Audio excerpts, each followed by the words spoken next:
আবারও আলোচনায় তারেক রহমানের দেশে ফেরা। বিএনপির এই শীর্ষ নেতাকে দেশে ফেরাতে হাজারো শহীদের প্রাণের বিনিময় জনতার ঐতিহাসিক এই বিপ্লবের মধ্যে দিয়ে গণহত্যাকারী খুনি হাসিনার পতন হয়েছে। আসসালামু আলাইকুম দর্শক, অবশেষে সব বাধা কাটিয়ে দেশে ফিরছেন তারেক রহমান।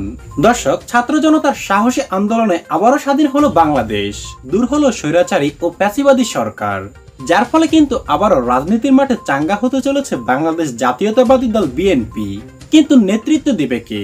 হ্যাঁ দর্শক, সেটাই নিজের মুখে জানিয়েছেন তারেক রহমান। আজ এক ভিডিও বার্তায় যা বলেছেন তারেক রহমান সেটাই দেখবো এখন। বিসমিল্লাহির রহমানির রহিম। প্রিয় দেশবাসী, আসসালামু আলাইকুম। গৌরবজনক এই ঐতিহাসিক মুহূর্তে বাংলাদেশের সাহসী ছাত্র জনতাকে বিরচিত অভিনন্দন। হাজারো শহীদের প্রাণের বিনিময় জনতার ঐতিহাসিক এই বিপ্লবের মধ্যে দিয়ে গণহত্যাকারী খুনি হাসিনার পতন হয়েছে। রাহুমুক্ত হয়েছে আমাদের প্রিয় বাংলাদেশ।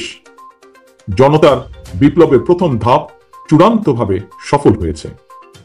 লাখো শহীদের প্রাণের বিনিময়ে অর্জিত বাংলাদেশ কখনো পরাজয় মানতে পারে না। এই ঐতিহাসিক বিপ্লবের মধ্যে দিয়ে আবারও প্রমাণিত হয়েছে দল মত নির্বিশেষে সকলে ঐক্যবদ্ধ থাকলে এই বাংলাদেশকে কেউ কখনো পরাজিত করতে পারে না, পারবে না। প্রিয় দেশবাসী, বিজয়ের এই ঐতিহাসিক মুহূর্তে আমি আজ সেই সব মায়েদের প্রতি বিনম্র শ্রদ্ধা জানাই এই গণবিপ্লবে যারা তাদের প্রিয় সন্তানকে হারিয়েছেন। 2024 সালের 5ই আগস্ট প্রিয় বাংলাদেশ আরেকটি বিজয় দেখেছে। জনতার ঐতিহাসিক বিপ্লব সফল করতে গিয়ে অসংখ্য ছাত্র জনতা আহত হয়েছেন। বাসায়, হাসপাতালে কিংবা ক্লিনিকে চিকিৎসাধীন যন্ত্রণাবিদ্ধ সময় সমস্ত ভালোবাসা নিয়ে আপনাদের পাশে আজ সারা বাংলাদেশ। খুনি হাসিনার বিরুদ্ধে আন্দোলন করতে গিয়ে অসংখ্য মানুষ মিথ্যে মামলা ও রাজনৈতিক উদ্দেশ্য প্রণোদিত মামলায় গ্রেফতারের শিকার হয়েছেন, কারাগারে নিক্ষিপ্ত হয়েছেন। আমি অবিলম্বে তাদের বিরুদ্ধে দায় করা সকল মামলা প্রত্যাহার এবং তাদের কারামুক্তির দাবি জানাচ্ছি। প্রিয় দেশবাসী, দেশের 18 কোটি মানুষকে জিম্মি করে 12.5 কোটি ভোটারের ভোটের অধিকার কেড়ে নিয়ে বাংলাদেশকে তাবেদার রাষ্ট্রে পরিণত করা হয়েছিল। হত্যাকারী, গণহত্যাকারী খুনি হাসিনার পতনের মধ্যে দিয়ে জনগণ তাদের গণতন্ত্র, মানবাধিকার, লুণ্ঠিত ভোটের অধিকার পুনঃপ্রতিষ্ঠার পথ সুগম করেছে। এর মধ্যে দিয়ে জনগণের বিপ্লবের প্রথম ধাপ সফলভাবে সম্পন্ন হয়েছে।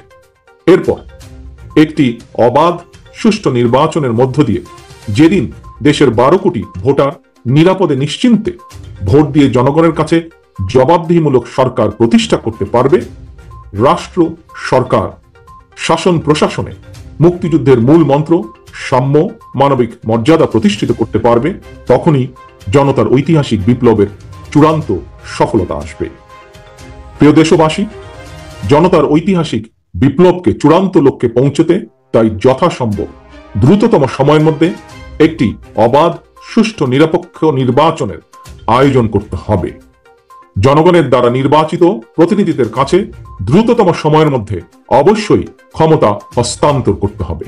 একটি বৈষম্যহীন গণতান্ত্রিক বাংলাদেশ প্রতিষ্ঠার লক্ষ্যে একটি অবাধ, সুষ্ঠু নির্বাচন আয়োজনের জন্য বিএনপি সহ বাংলাদেশের প্রতিটি গণতান্ত্রিক রাজনৈতিক দল সব রকমের সহযোগিতা করবে।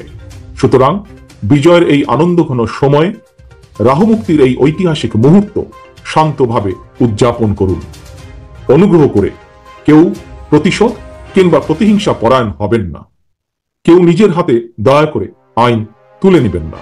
52, 71 কিংবা 90 এর মতন ছাত্র জনতা আবারও একটি বিজয়ের ইতিহাস রচনা করেছে। প্রিয় দেশবাসী, আবারও আপনাদের সকলকে বিরচিত অভিনন্দন। এছাড়াও দর্শক, হাসিনার পদত্যাগের পরে কিন্তু সেনাপ্রধান ক্ষমতা হাতে পেয়ে কিন্তু বিএনপির সঙ্গে আলোচনায় বসেন এবং সেই আলোচনায় কি সিদ্ধান্ত নেওয়া হয়েছে সেটা এখন আমাদের জানাবেন বিএনপির মহাসচিব মির্জা ফখরুল ইসলাম আলমগীর। এবং তাদের এই ত্যাগ, তাদের কষ্ট, তাদের পরিশ্রমের ফলে এবং জনগণকে ঐক্যবদ্ধ করার কারণেই আজকে এই ভয়াবহ দানবীয় সরকার হাসিনা সরকার আজকে পতন ঘটেছে এবং তারা আজকে দেশ থেকে পালিয়ে গেছে সবাই।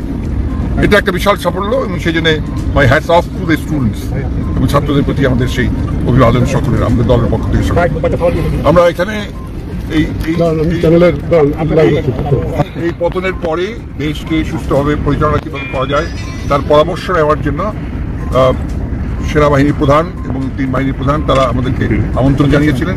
তারই ফলশ্রুতিতে আমরা এসেছিলাম, রাষ্ট্রপতির সঙ্গে আমরা কথা বলেছি এবং এর মধ্যে যে সিদ্ধান্তগুলো হয়েছে সেই সিদ্ধান্তটি প্রথমে যেটা হয়েছে যে আজকে এই পার্লামেন্ট ভেঙে দিয়ে তারা অচিরেই একটা ইন্টারিম গভর্নমেন্ট গঠন করবেন এবং তারপরে সেই গভর্নমেন্ট 3 মাসের মধ্যে তারা নির্বাচন করবে। দ্বিতীয়ত হচ্ছে যে দেশনেত্রী বেগম খালেদা জিয়া তাকে অন্যায়ভাবে বেআইনিভাবে আটক করে রাখা হয়েছিল, অসুস্থ, তাকে অবিলম্বে 2 দিনের মধ্যে থেকে তারা মুক্তি দেবে। এছাড়াও যারা এই আন্দোলনে যারা তাদেরকে গ্রেফতার করা হয়েছিল, মিথ্যা মামলা দেওয়া হয়েছিল, ছাত্র রাজনৈতিক দল সকলকেই তারা মুক্তি দেবেন। এই সিদ্ধান্ত নতুন সরকার কবে গঠন হতে পারে এবং আপনাদের প্রস্তাব কি হয়েছিল? এই বিষয়ে যে কথা হয়েছে যে 24 ঘন্টার মধ্যেই সেটা সম্ভাবনা আছে। কি ধরনের সরকার হবে? আর্মিটার সরকার হবে নাকি জাতীয় সরকার হবে?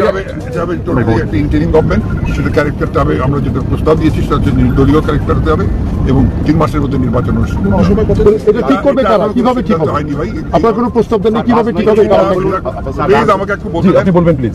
মূল বিষয়টা হচ্ছে যে এই বিষয়গুলোকে চূড়ান্ত করার জন্য একটা আলোচনা দরকার, যে আলোচনা করার এখনই আমরা সুযোগ হয়নি। আমরা এখন আমাদের দলের সঙ্গে সেভাবে বসতে পারিনি, আমাদের দলের সঙ্গে বসে আমরা প্রস্তাব নিয়ে আসবো, অন্যান্য দলগুলো নিয়ে আসবো, সেই হিসাবে দেশের শান্তিপূর্ণ পরিস্থিতি তৈরি করার জন্য কিংবা এখন যে বিভিন্ন জায়গায় আমরা সবচেয়ে বেশি গুরুত্ব দিয়েছি সেটা হচ্ছে যে একটা ইমিডিয়েটলি এই দেশে আপনার শান্তি শৃঙ্খলা বজায় রাখার জন্য, নৈরাজ্য যেন সৃষ্টি না হয় তার জন্য, এবং আমরা আপনার বলেছি তারা ব্যবস্থা নেবে, আর্মি ব্যবস্থা নেবে। সেই সঙ্গে আমরাও কল দিয়েছি সমগ্র দেশের জাতিকে আমাদের, যে তারা যেন আমরা এগুলোকে নিয়ন্ত্রণ করে, আমাদের সমস্ত দেশের সমস্ত ইউনিটগুলোকে বলেছি।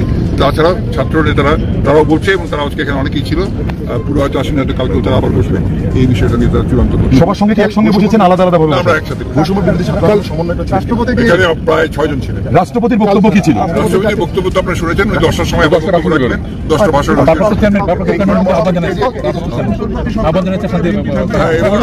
আমরা ভারপ্রাপ্ত চেয়ারম্যানের মুক্তি দাবি করেছি এবং আমরা অন্যান্য সমস্ত রাজনৈতিক নেতাদের। তো প্রিয় দর্শক, আপনি একজন সাধারণ জনগণ হিসেবে আপনার মতামত কি? এই মুহূর্তে ক্ষমতা কার হাতে দেওয়া উচিত? কমেন্ট করে জানিয়ে দিন আপনার মূল্যবান মতামতটি।